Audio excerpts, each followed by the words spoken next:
Daily lesson plan diary का जो आपका 16वां टॉपिक है वो है इंटरनेशनल बिजनेस, अंतर्राष्ट्रीय व्यापार। तो शिक्षण बिंदुओं में अंतर्राष्ट्रीय व्यापार का अर्थ, अंतर्राष्ट्रीय व्यापार के प्रकार और अंतर्राष्ट्रीय व्यापार के लाभ आएंगे। उद्देश्य आपके एज इट इज़ रहेंगे। अपेक्षित व्यवहारगत परिवर्तन में आप अंतर्राष्ट्रीय व्यापार वर्ड को इंक्लूड कर दोगे। एंड सहायक सामग्रियों में प्रश्नोत्तर विधि, व्याख्यान विधि, चार्ट, चौक, लपेट फलक, पॉइंटर, रस्टर आदि। पूर्व ज्ञान में विद्यार्थी अंतर्राष्ट्रीय व्यापार के बारे में पूर्व ज्ञान रखते हैं। प्रस्तावना। कॉफ़ी को आप लोग कहाँ से खरीदते हैं? तो बाज़ार से या दुकान से। दुकान पर आप लोग कॉफ़ी के बदले दुकान को क्या देते हैं? तो पैसा और कॉफ़ी के क्रय विक्रय की इस प्रक्रिया को क्या कहते हैं? व्यापार। व्यापार जो देश के सीमा के बाहर होता है उसे हम क्या कहते हैं? अंतर्राष्ट्रीय व्यापार। अंतर्राष्ट्रीय व्यापार से आप क्या समझते हैं? तो ये रहा आपका समस्यात्मक प्रश्न। उद्देश्य।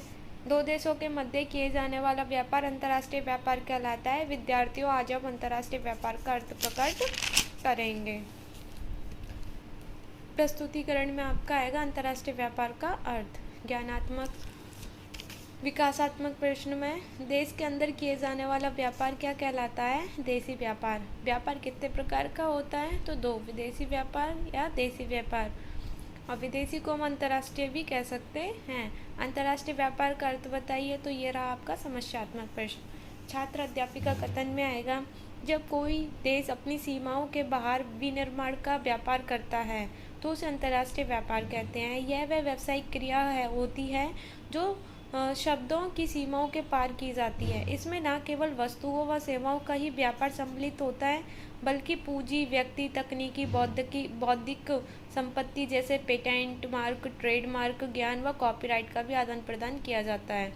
अंतर्राष्ट्रीय व्यापार का आधारभूत कारण यह है कि देश अपनी आवश्यकताओं की वस्तुओं का भली प्रकार से व सस्ते मूल्य पर उत्पादन नहीं कर सकते, इसलिए अंतर्राष्ट्रीय व्यापार किया जाता है। तो विद्यार्थी कथन को ध्यानपूर्वक सुनेंगे, बोध प्रश्न निकलेंगे इनमें से। कोई देश अपनी सीमाओं के बाहर व्यापार करता है तो उसे हम क्या कहते हैं? तो वो व्यापार होता है अंतर्राष्ट्रीय व्यापार। अंतर्राष्ट्रीय व्यापार का आधारभूत कारण क्या होता है? तो इसका आधारभूत कारण है कि देश अपनी आवश्यकताओं की वस्तुओं का भली प्रकार से सस्ते मूल्य पर क्या नहीं कर पाता? प्रोडक्शन नहीं कर पाता, उत्पादन नहीं कर पाता, इसलिए अंतर्राष्ट्रीय व्यापार किया जाता है।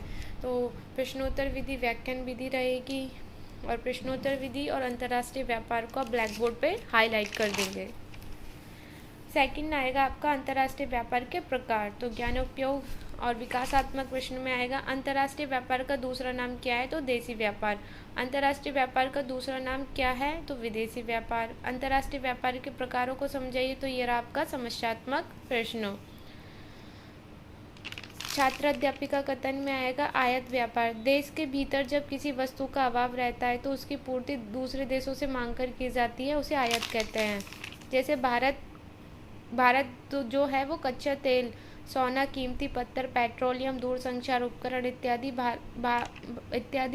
तथा भारत अपनी ज़रूरत का केवल 17% कच्चा तेल पैदा करता है ताकि 83% वो क्या कर सके? आयात कर सके। निर्यात।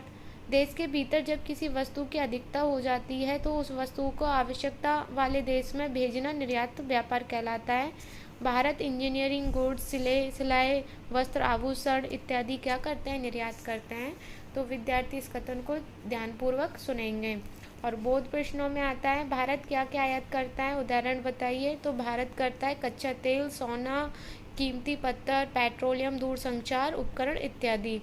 भारत कार्बनिक रसायन का क्या करता है? तो वो निर्यात करता है। व्यापार के प्रकार को आप हाईलाइट कर देंगे। नेक्स्ट रहेगा थर्ड, अंतर्राष्ट्रीय व्यापार के लाभ। तो ज्ञानात्मक और विकासात्मक पे आते हैं। देश के भीतर वस्तु की अधिकता हो जाने पर क्या करते हैं? तो हम क्या करते हैं? निर्यात करते हैं। माल को खरीदने की प्रक्रिया क्या कहलाती है? तो क्रय कहलाती है। अंतर्राष्ट्रीय व्यापार के लाभ बताइए। तो ये रहेगा आपका समस्यात्मक प्रश्न। नीचे आ जाएगा अभिप्रत्यात्मक और छात्र अध्यापिका कथन में आएगा अंतर्राष्ट्रीय व्यापार के अनेक लाभ हैं। कौन से हैं? वह राष्ट्रों को लाभ है। राष्ट्र को क्या लाभ होता है? विदेशी मुद्रा का अर्जन होता है। सेकंड, संसाधनों का अधिकतम क्षमता से प्रयोग होता है। थर्ड, विकास की संभावनाओं एवं रोजगार के अवसरों में सुधार होता है। और फोर्थ, जीवन स्तर में क्या होती है, वृद्धि होती है।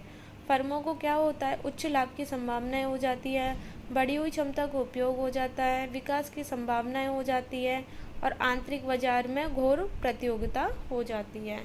तो विद्यार्थी कथन को ध्यानपूर्वक सुनेंगे और बोध प्रश्न निकलते हैं। अंतर्राष्ट्रीय व्यापार से किस किस को लाभ प्राप्त होता है, तो राष्ट्रों को लाभ प्राप्त होता है तथा फर्मों को लाभ प्राप्त होता है। अंतर्राष्ट्रीय व्यापार के 2 लाभ बताइए, तो इसमें होगा विदेशी मुद्रा का अर्जन होता है और विकास की संभावनाएं होती हैं। सहायक सामग्रियों में प्रश्नोत्तर विधि, व्याख्यान विधि और प्रश्नोत्तर विधि। और अंतर्राष्ट्रीय व्यापार के लाभों को आप क्या कर देंगे, हाईलाइट कर देंगे। मूल्यांकन प्रश्नों में आएगा आपका अंतर्राष्ट्रीय व्यापार के उदाहरण है पेटेंट्स, ट्रेडमार्क, कॉपीराइट या उपरोक्त सभी। अंतर्राष्ट्रीय व्यापार के प्रकार हैं आयात, निर्यात, दोनों या कोई भी नहीं। अति लघुरात्मक में आएगा आपका अंतर्राष्ट्रीय व्यापार कितने प्रकार का होता है, भारत किस किस वस्तु का आयात करता है, निर्यात व्यापार किसे कहते हैं। और लघुरात्मक में आएगा आपका अंतर्राष्ट्रीय व्यापार के लाभ बताइए, अंतर्राष्ट्रीय व्यापार के प्रकारों को समझाइए और अंतर्राष्ट्रीय व्यापार का अर्थ बताइए। निबंधात्मक में रहेगा आपका अंतर्राष्ट्रीय व्यापार का अर्थ एवं प्रकार को बताइए। यहाँ आ जाएगी आपके पर्यवेक्षक टिप्पणी और पर्यवेक्षक हस्ताक्षर। तो आपका जो 16वां टॉपिक है इंटरनेशनल बिजनेस, ये ख़त्म होता है।